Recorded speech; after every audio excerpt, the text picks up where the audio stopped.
और ज्यादा संदेह नहीं। कई लोगों की एक आम असफलता और संदेह है। एक बच्चा आमतौर पर बहुत ज्यादा भरोसा होने लगता है। वह अपने आसपास की परिस्थितियों को देखकर संदेह करना सीखता है। किशोरों को यह आदत उन लोगों से मिलने के माध्यम से जारी है जो हमेशा सच नहीं बताते और उन पर भरोसा नहीं किया जा सकता। संदेह का एक महत्वपूर्ण स्रोत शैतान की गतिविधियां हैं। वह वास्तव में परमेश्वर के वादों के बारे में संदेह पैदा करना चाहता है।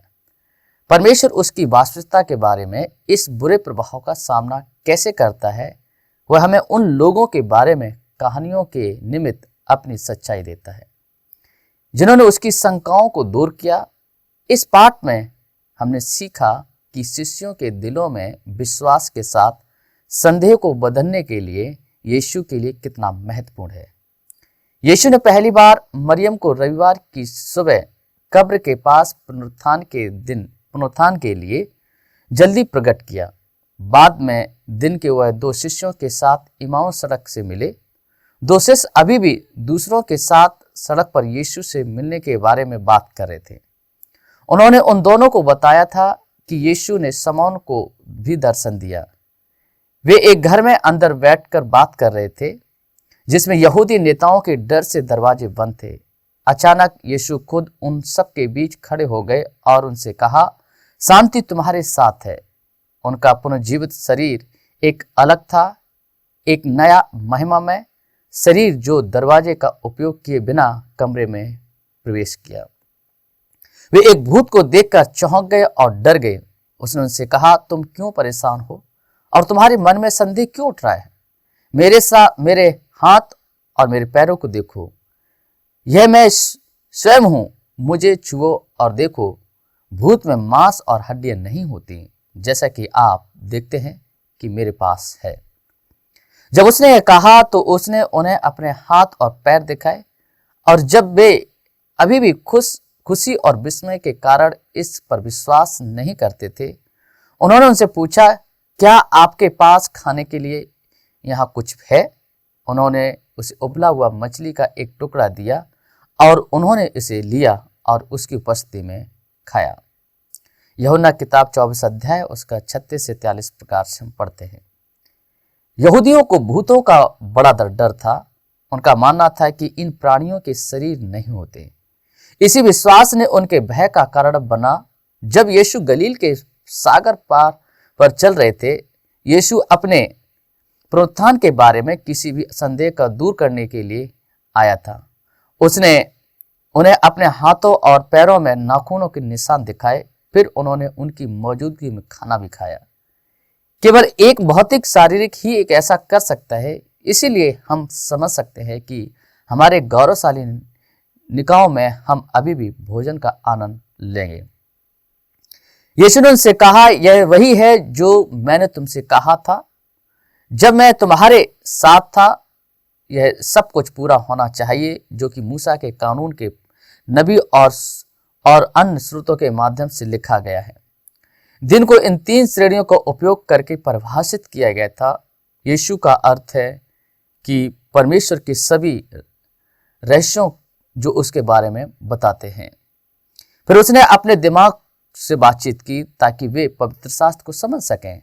उसने उनसे कहा, यह वही है जो लिखा है, तीसरे दिन जी उठा, वह पीड़ित हुआ और दुखी हुआ और पापों के क्षमा के लिए पछताप और उनके नाम पर अभी भी राष्ट्रों को उपदेश देने लगा जो यरूशलेम में शुरू हो रहा था।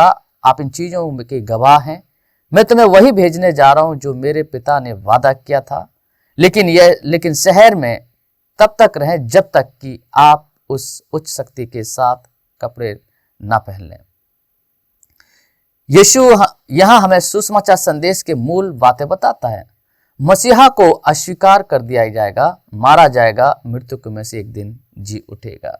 उनकी मृत्यु अकेले परमेश्वर के दर्शन के मानव पाप को ढकने के लिए पर्याप्त होगी।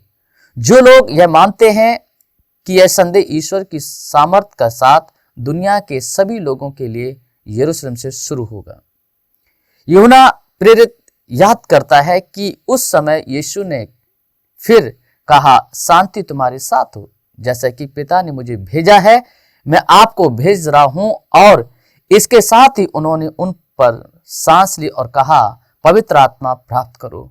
यदि आप किसी के पापों को क्षमा करते हो तो उनके पाप क्षमा कर दिए जाते हैं।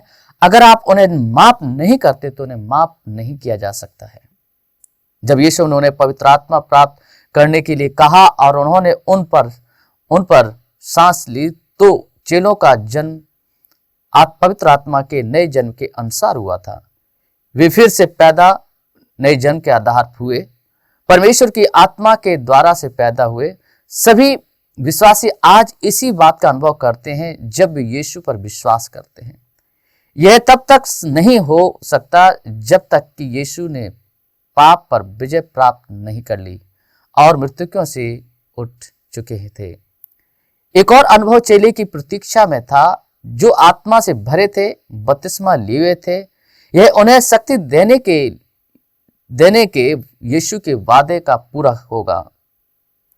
यह जल्दी पेंतिकोस्त के दिन पूरा होगा। यह अनुभव उन्हें अलौकिक संकेतों और अजूबों में अद्भुत ईश्वर द्वारा इस्तेमाल किए जाने के लिए साक्षी और सशक्त बनाने के लिए सशक्त बनता है। अब 12 में से एक, जो थॉमस यीशु के आने पर शिष्यों के साथ नहीं था, तो दूसरे शिष्यों ने उससे कहा, हमने प्रभु को देखा है। लेकिन उसने उनसे कहा, जब तक मैं उसके साथ हाथों में नाखूनों के निशान न देख लूं और अपनी उंगली वहीं पर रख न दूं जहां नाखून थे, और अपना हाथ उसकी बाजू में रख दूं, तब मुझे विश्वास होगा। एक हफ्ते बाद उसके शिष्य फिर से घर में थे और थोमा उनके साथ थे। हालांकि दरवाजे बंद थे और यीशु आए और उनके बीच खड़े हो गए, कहा, शांति तुम्हारे साथ है। तब उन्होंने थोमा से कहा, अपनी उंगली यहां रखो, मेरे हाथ देखो, अपने हाथ से बाहर आओ और इसी मेरी तरफ रखो। शक करना बंद करो और तुम भरोसा करो। थोमा ने कहा, हे मेरे परमेश्वर, हे मेरे परमेश्वर। यीशु, तू सब कुछ पूर्ण है। तब यीशु ने उससे कहा, क्योंकि तुमने मुझे देखा है, तुमने विश्वास किया है। धन्य है वे जिन्होंने नहीं देखा और अभी भी उनका विश्वास हम पर है। यूहन्ना किताब 20 अध्याय 24 से 29 वचन तक। यीशु पुनरुत्थान के विषय में आयोजित सभी शंकाओं को दूर करने के लिए एक सप्ताह बाद यीशु लौटे। वह चाहता था कि दूर की सच्चाई के जानने के विश्वास करें। यीशु ने उन लोगों के लिए एक विशेष आशीर्वाद देने का वादा किया जो विश्वास करेंगे लेकिन उनके पुनर्जीवित शरीर को नहीं देख सकते थे। परंपरा के अनुसार थोमा यीशु के द्वारा इतना बदल गया था कि वह अन्य प्रेरितों की तुलना में सुसमाचार को आगे बढ़ाया और वह भारत के राष्ट्रों में यीशु के संदेश को लाने के लिए पहला वो व्यक्ति बन गया। यीशु ने अपने शिष्यों की उपस्थिति में कहा, अन्य संकेत दिए जो बाइबल में दर्ज नहीं है, जिन कहानियों को हमने लिखा है। इसलिए लोगों को विश्वास होगा कि यीशु परमेश्वर के पुत्र मसीहा हैं और यह विश्वास करते हुए कि उनके नाम पर जीवन मिलता है। यूहन्ना 20 अध्याय 30 और 31 वचन। विश्वास में यह विश्वास है कि यीशु मसीह परमेश्वर का पुत्र है। मसीह में विश्वास का एक उद्देश्य है, वह यह है कि सामर्थ और जीवन से भरपूर एक जीवन। यह कहानी महत्वपूर्ण है क्योंकि यह दर्शाती है कि यीशु भूत नहीं थे, वह एक व्यक्ति थे जिसे शिष्य जानते थे, लेकिन पुनर्जीवित गौरवशाली शरीर के साथ। कहानी का मुख्य सत्य है, विश्वासियों को आज पुनरुत्थान के बारे में कोई संदेह नहीं होना चाहिए। हम धन्य हैं क्योंकि हम उनके पुनरुत्थान के बारे में सच्चाई को स्वयं देखे बिना मानते हैं। आइए हम इस पाठ की समीक्षा करें। प्रश्न नंबर 1, यीशु ने पुनरुत्थान के बाद चेलों को क्या बताया जब उन्हें डर था कि वह एक भूत है?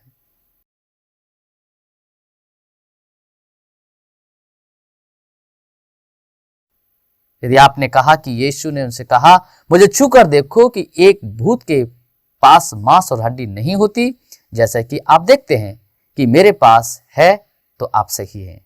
प्रश्न नंबर 2, यीशु ने कहा यीशु ने मसीहा को मरने और जिंदा करने के लिए क्या कारण बताया?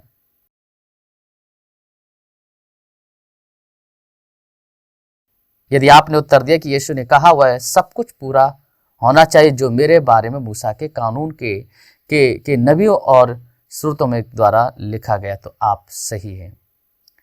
प्रश्न नंबर 3, यीशु ने थोमा पर संदेह करने के लिए क्या कहा कि वह कौन था?